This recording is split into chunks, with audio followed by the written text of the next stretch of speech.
जनकौतथा तत्त्वोपदेशकर्तारं नत्वा भक्तिपुरस्सरम्।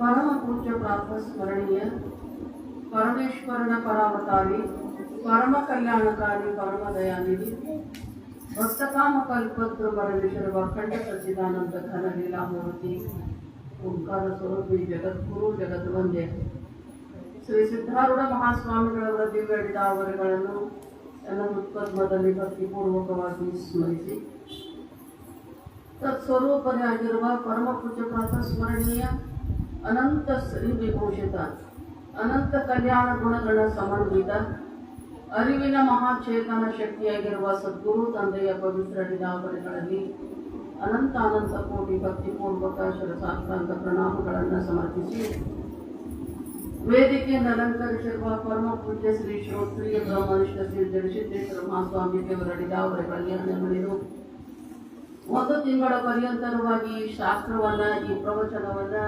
ಜಗದ್ಗುರು ಸಿದ್ಧಾರೂಢರ ಮಹಿಮೆಗಳನ್ನ ರಸವತ್ತಾಗಿ ಉಪದೇಶ ಮಾಡಿರ್ತಕ್ಕಂಥ ಶ್ರೀ ಪರಮ ಪೂಜ್ಯ ಶ್ರೋತ್ರಿಯ ಬ್ರಹ್ಮನಿಷ್ಠ ಶ್ರೀ ಗಣೇಶಾನಂದ ಮಹಾರಾಜರವರಲ್ಲಿಯೂ ಮಾತಾಶ್ರೀ ಶ್ರೋತ್ರಿಯ ಬ್ರಹ್ಮನಿಷ್ಠ ಶ್ರೀ ಸಿದ್ದೇಶ್ವರ ತಾಯಿಯವರಲ್ಲಿಯೂ ಎಲ್ಲ ಅನುಭಾವಿ ಶ್ರೀಗಳವರಲ್ಲಿ ಅನಂತ ಭಕ್ತಿ ನಮನಗಳನ್ನು ಆಚರಿಸಿ ಈ ಕಾರ್ಯಕ್ರಮದ ಮೂಲ ಗುರುಗಳಾಗಿರುವಂತಹ ಪರಮ ಪೂಜ್ಯ ಶ್ರೀ ಶ್ರೋತ್ರಿಯ ಬ್ರಹ್ಮನಿಷ್ಠ ಬ್ರಹ್ಮಲೀನ ಶ್ರೀ ಸಚ್ಚಿದಾನಂದ ಮಹಾಸ್ವಾಮೀಜಿಯವರ ಪವಿತ್ರ ಡಿದಾವರೆಗಳಲ್ಲಿ ಅನಂತ ಕೋಟಿ ನಮನಗಳನ್ನು ಆಚರಿಸಿ ಆಗಮಿಸಿರುವ ಸಮಸ್ತ ಮಹದೈವಕ್ಕೆ ಶರಣಾರ್ಥಿಗಳನ್ನು ಸಮರ್ಪಿಸುತ್ತಾ ಶಿವಸ್ವರೂಪಿದ್ದಾರೆ.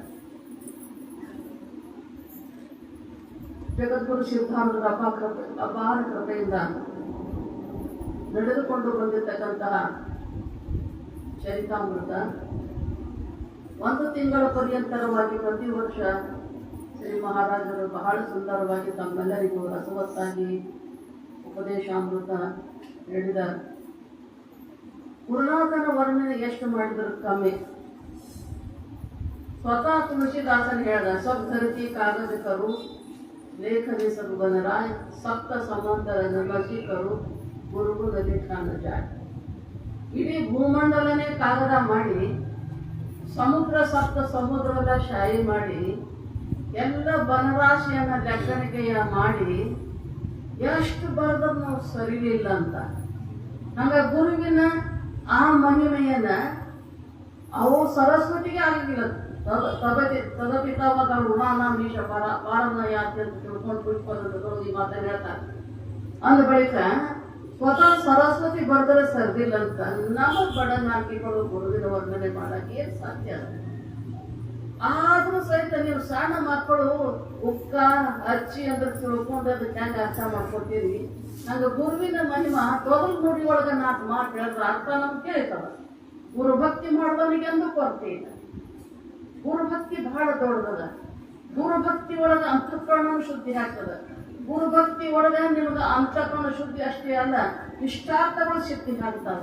ಇಷ್ಟಾರ್ಥಗಳು ಸಿದ್ಧಿ ಅಲ್ಲ ಅಷ್ಟೇ ಸಿಗಂಗಿಲ್ಲ, ಉತ್ತರೋತ್ತರವಾಗಿರ್ತಕ್ಕಂಥ ಸಾಧನೆಯೊಳಗ ಏರ್ತಾನ. ಸಾಧನೆಯೊಳಗೆ ಏರಿ ಗಂತವ್ಯ ಸ್ಥಾನವನ್ನು ಮುಟ್ಟುವಂತ ತಾಕತ್ ಗುರುಭಕ್ತಿಯೊಳಗಲ್ಲ ನೋಡ್ರಿ. ಬಹಳ ದೊಡ್ಡ ತಾಕತ್ ಗುರುಭಕ್ತಿ. ಈಶ್ವರನೇ ಗುರುವಾಗಿ ಬರ್ತಾನಂತ ಶಾಸ್ತ್ರಗಳು ಹೇಳ್ತಾವ. ನಾವು ಪರಮಾತ್ಮನಿಗೆ ಪೂಜೆ ಮಾಡ್ತೇವ್ ನಾವು, ಹೌದಿಲ್ರಿ? ದೇವ್ರ ಪೂಜೆ ಮಾಡ್ತೇವ್ ನಾವು. ಎಲ್ಲ ದೇವ್ರ ಪೂಜೆ ಮಾಡಿದ ಬಳಿಕ ದೇವ್ರ ಕೃಪಾ ಆಗ್ಯದ ಅಂದ್ರೆ ಹೆಂಗ್ರಿ? ಹೆಂಗಾಗ್ಯದ ಕೃಪಾ? ನಮಗ ಆಗಿದ್ದು ಗೊತ್ತಾಗ್ಯದ ನಮಗ. ದೇವ್ರೇನು ಮಾತಾಡೋಣ ನಿಮಗ? ದೇವ್ರು ಮಾತಾಡಂಗಿಲ್ಲ. ಹಂಗಾದ್ರೆ ದೇವ್ರ ಕೃಪಾ ಆಗ್ಯದ ಹೆಂಗಂತಂದ್ರ ದೇವ್ರು ಯಾರ ಮುಖಾಂತರ ನಮ್ಗೆ ಉಪದೇಶ ಮಾಡ್ತಾನ ಅಂತ ಕೇಳಿದ್ರ ಗುರುಗಳ ಮುಖಾಂತರ ಅದೇ ದೇವ್ರು ನಮಗ್ ಉಪದೇಶ ಮಾಡ್ಕೊಡ್ತಾನೆ. ನಮ್ಮ ಭಕ್ತಿನೇ ಗುರುಮುಖದಿಂದ ಉಪದೇಶ ಮಾಡಿಸ್ತಾರೆ, ಬಾಧ್ಯ ಮಾಡ್ತದೆ. ಹಿಂಗಿರುತ್ತೆ ಅದು ಪರಮಾತ್ಮನ ವಾಣಿ, ನಿಮ್ಮ ಆ ಇಷ್ಟ ದೇವರ ವಾಣಿ. ಅದು ನೀ ಪೂಜೆ ಮಾಡಿದ ಪರಮಾತ್ಮನ ವಾಣಿ, ಅದು ಗುರುವಾಣಿ ಅದ. ಅದರಂಗ ನಾವು ತಿಳ್ಕೊಂಡು ನೋಡ್ತೇವೆ, ನಮ್ಮ ಜನ್ಮ ಧನ್ಯ. ಗುರುಭಕ್ತಿ ಎಂದು ಹಾಳಾಗಂಗಿಲ್ಲ. ನೀವೆಷ್ಟೇ ಭಕ್ತಿ ಪ್ರೀತಿ ಮಾಡಿದ್ರು ಸಹಿತ ಅದು ಎಂದೂ ಅದು ಹಾಳಾಗಂಗಿಲ್ಲ. ಅಂಥದ್ದು ಗುರುಭಕ್ತಿ ಒಳಗೆ ದೊಡ್ಡ ತಾಕತ್ತದ. ಎಂತ ಸಿದ್ಧಾರೂಢ ಮಹಿಮಾ ಪೂಜ್ಯರು ಹೇಳಿರ್ಬೇಕು ನಿಮ್ಗೆಲ್ಲ, ಬಹಳ ದೊಡ್ಡ ಮಹಿಮಾ. ಸಿದ್ದಾರ್ಥ ಬಡ್ದಾಗ ಒಬ್ಬ ತುಕ್ಕವ ಅಂತಿದ್ಲಂತ, ರೊಟ್ಟಿ ಮಾಡಕ್ ಹೋಗ್ತಿದ್ದಂತೆ. ಸೇವಾ ಮಾಡೋರು, ಓದೋರು, ಶಾಸ್ತ್ರ ಹೇಳ್ತಿರ್ಬೇಕು, ತಿಳಿಲಾರ್ದವ್ರು ಸೇವಾ ಮಾಡ್ತಿರ್ಬೇಕು, ಎಲ್ಲರೂ ಅದಾಗ ಸೇವಾ ಮಾಡೋರಲ್ಲಿ. ತುಕ್ಕವ ಅಂತ ಹೋಗ್ತಿದ್ದಂತ, ರೊಟ್ಟಿ ಮಾಡ್ತಿದ್ದಂತ ಹೋಗಿ ಏನ್ ಸೇವಾ ಮಾಡಿದ್ರು ಕವಿನೇವ ನಿಮ್ಮ ಮನ್ಯಾಗ ಸಾಯಕನ ರೊಟ್ಟಿ ಕೊಟ್ರೆ ಪುಣ್ಯ ಬಂದು ನಮ್ಗೆ ಯಾವ ಆತ್ಮನೂ ಅಂದಿಲ್ಲ ಅಂದಾಗ ನಿಮ್ಗೆ ಮಡ್ದಾಗ ಬಂದಿಟ್ಟು ಕಸ ಹೊಡೆದ್ರೆ ಎಷ್ಟು ಪುಣ್ಯವಂತರ ಅದಾರ ಅಂತಾರ ನೋಡ್ರಿ. ನೀವು ಕಸಬಾಗಿ ಒಂದೇ ಇರ್ತದ, ಕಸ ಹೊಡೆದ ಕೆಲಸನೂ ಒಂದೇ ಅದ. ಮನ್ಯಾಗನು ಹೊಡಿತೀವಿ, ರೋಡಿಗೂ ಹೊಡಿತಾರ, ಮಡ್ದಾಗೂ ಹೊಡಿತಾರ, ಕೆಲಸನೂ ಒಂದೇ ಅದ. ಕಸಬಾಗಿ ಏನಂತೀವಿ ಗಜ್ಗಿಲ್ನು ಒಂದೇ ಅದ. ಆ ಕಡೆ ಎಲ್ಲ ಕಸಬಾರಿಗೆ ಅಂತಾರೆ, ನಮ್ಮ ಕಡೆ ಗಜ್ಗಿಲ್ ಅಂತೀವಿ, ಎಲ್ಲ ಉಲ್ಟಾ ಪಡ್ತದ ಮಾತು ಒಂದೇ ಅದ, ಕ್ರಿಯಾನು ಒಂದೇ ಅದ. ಆದ್ರೆ ಮನ್ಯಾಗ ಹೊಡೆದ್ರು ಪುಣ್ಯ ಬಂದು ಅಂತ ಯಾರು ಒಂದೇ. ಮುನ್ಸಿಪಾಲ್ಟಿ ರೋಡ್ ಮೇಲೆ ಹೊಡಿತಾರೆ, ಪಗಾರ ಕೊಡ್ತದ. ಮಡ್ದಾಗ ಹೋದ್ರೆ ಏನು ಸಿಗ್ತದ? ಪುಣ್ಯ ಸಿಗ್ತದ ನೋಡ್ರಿ. ಇದು ಪುಣ್ಯ ನಮ್ಮ ಗಂಟ, ಇದು ನಮ್ಮ ಸ್ವಂತ ಗಂಟಿದು, ಯಾರು ಕಸ್ಕೊಂಡು ಹೋಗ್ಲಾರ್ದು ಗಂಟ. ಏನು ರೋಡ್ ಮೇಲೆ ಒಂದು ರೊಕ್ಕ ಸಿಗ್ತದ, ಹೊರಗಿನವ್ರು ಕಸ್ಕೊಂಡು ಹೋಗ್ತಾರೆ, ಏನು ಉಳಿಯಂಗಿದ್ದರು.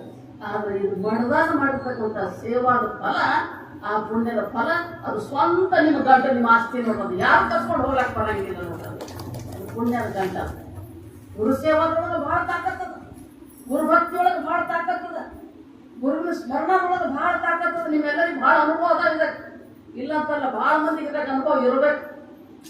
ಅದಕ್ಕೆ ತುಗುಡಿ ತುಕ್ಕವನ್ನಕ್ಕೆ ರೊಟ್ಟಿ ಮಾಡಕ್ಕೆ ಬರ್ತಿಲ್ಲ.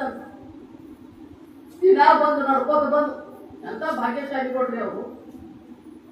ಓದೋರೆಲ್ಲ ಬರ್ದವ್ರಲ್ಲ, ಸಾಲಿನಿಂದ ಮುಂದೆ ಹೈದವ್ರಲ್ಲ, ನಮಗೇನು ಭಕ್ತಿ ಗುಣ ಇಲ್ಲ, ನಮ್ಮ ಕರ್ಮ ಗೊತ್ತಿಲ್ಲ, ನಮಗೆ ಜ್ಞಾನ ಗೊತ್ತಿಲ್ಲ, ನಮಗೇನು ಗುಣ ಇಲ್ಲ.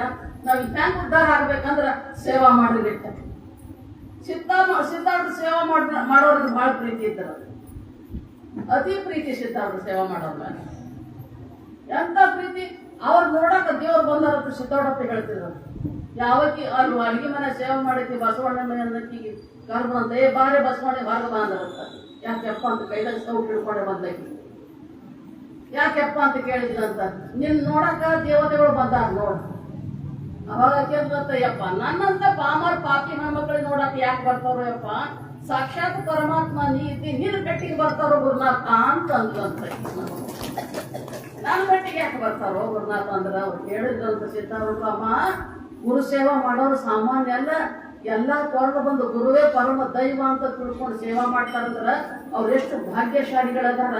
ಅವ್ರ ದರ್ಶನ ಮಾಡ್ಬೇಕು ಅಂತ ತಿಳ್ಕೊಂಡು ದೇವತೆಗಳು ಹೊಂಟಾರವ ಅಂತ ಸಿದ್ಧಾರೂಢ ತಾಕತ್ತದಲ್ಲಿ ಇದ್ರಾಗ, ಬಹಳ ದೊಡ್ಡ ತಾಕತ್ತದ್ರಾಗ.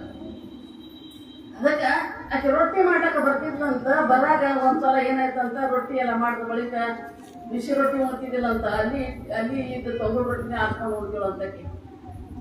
ಸಿದ್ಧಾರೂಢಪ್ಪ ಕೇಳಿದ್ರಂತ, ಅಲ್ಲ ಇಷ್ಟು ಬಿಸಿ ರೊಟ್ಟಿ ಇರ್ತಾವ, ಅವು ಬಿಟ್ಕೊಟ್ಟು ಆ ಮಾಡಿದಾಗ ಈ ಕಡೆ ಇಟ್ಟು ತೊಗರು ರೊಟ್ಟಿ ಯಾಕೆ ಹಾಕೊಂಡು ಉಣ್ತಿ ಅಂತ ಕೇಳಿದ್ರೆ, ಯಪ್ಪ ಅದು ಯಾರು ಉಣ್ತಾರಪ್ಪ, ಗುರುನಾಥನ ಮಾಡಿದಾಗ ಪ್ರಸಾದ ಹಾಳಾಗಬಾರ್ದು, ಅದಕ್ಕೆ ನಾನೇ ತಗೋತೀನಿ ಅಂತ ಹೇಳಿದ್ರಂತ. ಅದೇ ರೊಟ್ಟಿ ಉಣ್ತಿದ್ಲಂತ. ಅದಕ್ಕೆ ಸಿದ್ಧಾರ್ಥಕ್ಕೆ ಹೆಸರೇ ಇಟ್ಟಿರಂತ, ತುಕುಡಿ ತುಕ್ಕವ ಅಂತ ಕರೀತಿದ್ರಂತೆ. ತುಕುಡಿ ತುಕ್ಕವ ಅಂತ ಕರೀತಿದ್ರಂತೆ. ಅವಾಗ ಬಹಳ ಸೇವಾ ಮಾಡಬೇಕು ಸಿದ್ಧಾರ್ಥ ಪ್ರಸನ್ನ ಆಗಿ ಕೇಳಿದ್ರಂತ, ಅವ ನೀ ಏನ್ ಬೇಕಂತ ಹೇಳ, ಬಹಳ ದೊಡ್ಡ ತಾಕತ್ತದ್ದು, ನಿನಗೇನು ಬೇಕು ಹೇಳಂತ ಕೇಳಿದ್ರ. ಯಪ್ಪ ಈಗ ನನಗೇನು ಬೇಕಾಗಿಲ್ಲ, ನನ್ ಹಂಗ ಪ್ರಸಂಗ ಬಂದ್ರ ನನ್ ಕೊಡಾತೀನಿ ಅಂದ್ಬಿಟ್ಟು ಆಕೆ ಶಾಲೆಗೆ ಹೆಣ್ಮಗಳು. ನಾ ಯಾವಾಗ ನಾ ಕೇಳ್ತೀನಿ ಅವಾಗ ನೀ ಕೊಡಾಕತ್ತಿ ಅಂತ ಅಂದ್ಲತ್ತ. ಸೇವಾ ಮಾಡ್ಕೋತ ವಯಸ್ಸಾಯ್ತಾ, ಹಣ್ಣಾಯ್ತು ಶರೀರ, ಆರಾಮದಾಗ ಹಾಸಿಗೆ ಮೇಲೆ ಬಿದ್ದಕಿ ಇನ್ನೇನು ಸಾವು ಸನಿ ಬಂದಿತ್ತು. ಅವಾಗ ಆಕೆ ಸಿದ್ಧಾರೂಢಪ್ಪನ ನೆನಪಾಗ ಆಕೆ ಅಂದ್ರು, ಈಗ ನಾನು ಹೆಂಗ ರಾತ್ರಿ 1-2 ಆಗ್ಯಾರ ಸಾಯ್ತಿ, ನನಗೆ ಗೊತ್ತಾಗತ್ತದೀ. ಆ ಎಳಕ ಪ್ರಾರ್ಥನೆ ಮಾಡುತ್ತಂತ ಸಿದ್ಧಾರೂಢಪ್ಪ. ಯಪ್ಪ ಅವಾಗ ನೀವು ಹೊರ ಕೊಡ್ತೀನಂತ ಏನ್ ಬೇಕಂತ ಕೇಳಿದ್ವಿ, ಈಗ ನಾನು ಸಾವು ಸನಿ ಬಂದದ್ದು, ಈಗ ನೀನು ದರ್ಶನ ಮಾಡಿ ಸಾಯ್ಬೇಕಂತ ನನಗದ ನೋಡಯಪ್ಪ ಅಂತ. ರಾತ್ರಿ 2 ಗಂಟೆ ಸಿದ್ಧಾರೂಢ ಮಾಡ್ಕೊಂಡಿದ್ದು ಟೈಮ್ ಬಂದಿಲ್ಲ. ಪಟ್ನ ಎದ್ದು ಬಿಟ್ರು ರಾತ್ರಿ 2 ಗಂಟೆ. ಪಟ್ನ ಎದ್ದು 4 ಮಂದಿ ಶಿಷ್ಯರು ಕರ್ಕೊಂಡು ಬಡ ಬಡ ಬಡ ಆಕೆ ಮನೆಗೆ ಬಂದರು. ರಾತ್ರಿ 2 ಗಂಟೆಗೆ ಬಂದರು. ಸಿದ್ಧಾರೂಢಪ್ಪ ಕಣ್ಣು ತೆರೆದು ಹಂಗೆ ಕಣ್ಣು ಮುಚ್ಚಿ ಬಿದ್ದು ಹೋಗಿ ಹಂಗೆ ಕಣ್ಣು ತೆರೆದು ನೋಡಿ ಬಹಳ ಆನಂದ ಆಯ್ತು. ನಮಸ್ಕಾರ ಮಾಡಿದ್ರು. ತುಕವ ನಿನ್ನ ಇಚ್ಛಾ ಪೂರ್ಣ ಆಯ್ತಿಲ್ಲ ಯಪ್ಪ, ಇನ್ನೊಂದು ಇಚ್ಛಾ ಏನ್ ಹೇಳು? ಏನಿಲ್ಲ, ನಿನ್ನ ಪಾದದ ಮೇಲೆ ನಾನು ಪ್ರಾಣ ಹೋಗ್ಬೇಕಪ್ಪ ಅಂತ. ಅಲ್ಲೇ ಕುಂತರಂತ ಸಿದ್ಧಾರೂಢರು ಆ ತೊಡಿ ಮೇಲೆ ಆಕಿನ ಗೋಡ್ ಇಟ್ಕೊಂಡ್ರು ಅಂತ. ಅವಾಗ ಅವ್ರು ಹೆಂಗ್ ತೆಲಿ ಮೇಲೆ ಕೈ ಇಟ್ಟಾಕ ಪ್ರಾಣ ಹೋಯ್ತಂತ. ಅಂತ ಭಾಷೆಕಾರಿಗಳು ಏನು ಬಯಸಿಲ್ಲ. ಗುರುಸೇವಾ ಮಾಡೋರು ಎಲ್ಲ ಇಚ್ಛಾ ಹರ್ಬೋದು. ಅವ್ರಿಗೆ ಬೇಕನ್ನೋ ಬೈಕೆ ಉಳಿಲಿಲ್ಲ. ಅತ್ಯಂತ ಪವಿತ್ರ ಶಾಲೆಗಳಾದ್ರು. ಆ ಸೇವಾದೊಳಗ ಆ ತಾಕತ್ ಬಹಳ ದೊಡ್ಡದ. ಅಂಥದ್ದು ಸಿದ್ಧಾರೂಢ ಚರಿತ್ರೆ ಬಹಳ ರಸವತ್ತಾಗಿ ಉತ್ತಮವಾಗಿರ್ತಕ್ಕಂಥ ಶ್ರೀಮಂತ ಶಬ್ದಗಳ ಜೋಡಣೆಯೊಂದಿಗೆ ನಮ್ಮ ಗಣೇಶ್ ಮಹಾರಾಜರು ಬಹಳ ಸುಂದರವಾಗಿ ಉಪದೇಶ ಮಾಡ್ಯಾರ. ನಿಮ್ಗೆಲ್ಲರಿಗೆ ಬಹಳ ಸಂತೋಷ ತಾಯಿ ಬಹಳ ಆಗ್ಯದ. ಅದಕ್ಕೆ ಸಿದ್ಧಾರೂಢರ ಅಪರಾವತಾರಿಗಳೆಂದೇ ಖ್ಯಾತನಾಮರಾಗಿರುವ ಸದ್ಗುರುಗಳು ಅವರು ಬಹಳ ಎಲ್ಲ ಕಡೆ ಸಿದ್ಧಾಂತಪ್ಪನ ಅವತಾರಿ ಅಂತೇಳಿ ಎಲ್ಲ ಕಡೆ ಪೂಜೆ ಆಗ್ತದ. ಅಂತ ಸದ್ಗುರುಗಳ ಮುಖದಿಂದ ಅವ್ರ ತಪೋವಾಣಿ ಅದ, ಕರುಣಾಭರಿತ ರಸವಾಣಿ ಅದ. ಆ ವಾಣಿ ಒಳಗ ನಾವು ನೀವೆಲ್ಲ ಕೇಳ್ತಾನೆ ರಾಗೋಣ ಕೇಳ್ತಾ ಇರೋ ಮಾತು